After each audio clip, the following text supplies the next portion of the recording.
بسم اللہ الرحمن الرحیم، السلام علیکم جی۔ آج آ، کچھ باتیں میں آپ کے سامنے رکھنا چاہتا ہوں جو مجھے شدت سے ضرورت محسوس ہو رہی ہے کہ یہ باتیں کرنے والی ہیں۔ وہ انجینئر محمد علی مرزا صاحب کے اریسٹ سے ریلیٹڈ کچھ باتیں ہیں، اور یہ باتیں میں ایک عام مسلمان کی حیثیت سے، ایک عام مسلمان، ایک بہت کمزور مسلمان، ایک خامیوں سے بھرپور مسلمان لیکن ایک شعوری مسلمان کی حیثیت سے کچھ باتیں آپ کے سامنے رکھنا چاہتا ہوں، کیونکہ مجھے محسوس ہوتا ہے کہ بہت شدید ضرورت ہے یہ باتیں اس وقت سامنے رکھنا۔ دو وجوہات ہیں، ایک تو یہ کہ مجھے پتا ہے کہ میرے کچھ کہنے سے کوئی خاص فرق پڑے گا نہیں، لیکن آ، میری بات اگر اس سوشل میڈیا کے تھرو لوگوں تک پہنچے گی اور ان میں سے اگر ایک دو کے دل میں بھی گھر کر جاتی ہے تو I think it's worth it. دوسری بات یہ کہ مجھے لگتا ہے یہ باتیں کرنے والی ہیں، بار بار لوگوں کے سامنے آنی چاہیے، بیکاز کئی لوگوں کو یہ باتیں جنرلی نہیں پتہ ہوتی۔ تیسری سب سے امپورٹنٹ وجہ یہ ہے کہ دیکھیں پاکستان میں بہت سارے چیزوں کے اوپر مظالم ہوتے ہیں لوگوں کے اوپر، کبھی اکنامک مظالم، کبھی سیاسی مظالم، لیکن جب خدا کے دین کے نام پہ کچھ ظلم ہو یا غلط کام ہو تو وہ ایک اسپیشل کیس بن جاتا ہے، بیکاز پھر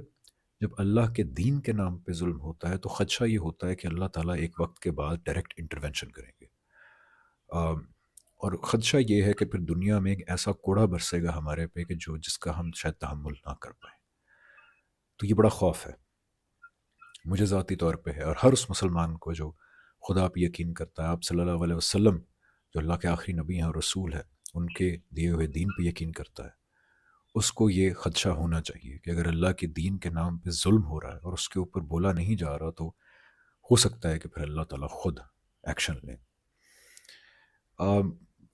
اس کے بارے میں ایک اور میں ریزن ہے بات کہنے کا، وہ یہ ہے کہ قیامت کے دن میں جب اپنی تمام کوتاہیوں، کمیوں، کمزوریوں کے ساتھ خدا کے سامنے حاضر ہوں گا، کیونکہ جو بھی ہے بہرحال میں اللہ تعالیٰ کا ماننے والا ہوں، اس کے آخری نبی، اس کے رسول صلی اللہ علیہ وسلم کا ماننے والا ہوں، تو جب میں اپنی غلطیوں اور کوتاہیوں اور کمزوریوں سمیت ان کے سامنے حاضر ہوں تو کم از کم میں یہ کہہ سکوں کہ جب مجھے دل کی گہرائیوں سے محسوس ہوا کہ ان کے دین کے بارے میں کوئی بات کرنی چاہیے تو پھر میں نے وہ بات کر دی۔ تو اس خدشے کا میں ازالہ کر رہا ہوں کہ کل جواب دہی ہوئی اور پوچھا گیا تو میں کیا جواب دوں گا۔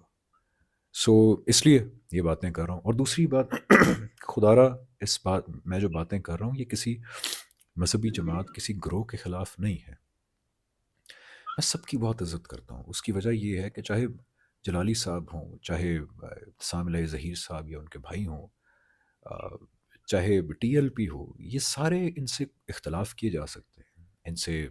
ان کی رائے سے، ان کے انداز بیان سے کئی معاملوں میں لگتا ہے کہ یہ ذرا زیادہ جو ہے وہ سخت موقف اپنا رہے ہیں جو اس وقت بنتا نہیں ہے، لیکن بہرحال یہ سب وہ لوگ ہیں کہ جن کی میں دل سے عزت کرتا ہوں، اور آپ کو بھی کرنی چاہیے اختلاف رکھنے کے باوجود، بیکاز دنیا کے اندر بظاہر یہ وہ لوگ ہیں جنہوں نے اپنی زندگیاں خدا کے دین کے لیے ڈیڈیکیٹ کر دی ہیں، ان سب کی بڑی خدمات ہیں دین کے لیے۔ میں باقیوں کی مثالیں جیسے ٹی ایل پی کی میں آپ کو مثال دیتا ہوں کہ ان سے بہت سارے اختلاف ہوں گے لیکن ان کے اچھے کام بھی ہیں، جیسے فار ایگزامپل مسجد وزیر خان کے اوپر انہوں نے جو ہے ایک بڑا زبردست سٹینڈ لیا، ابھی اس کے لیے ان کی تمام لیڈرشپ، تمام کارکنان خراج تحسین کے مستحق ہیں کہ مسجدیں جو ہیں وہ صرف عبادت کے لیے استعمال ہونی چاہیے اور کسی مقصد کے لیے نہیں۔ تو اس لیے یہ کسی گروہ کے خلاف میں بات نہیں کر رہا، کسی طبقے کے خلاف بات نہیں کر رہا، ہم سب بھائی ہیں، ہم سب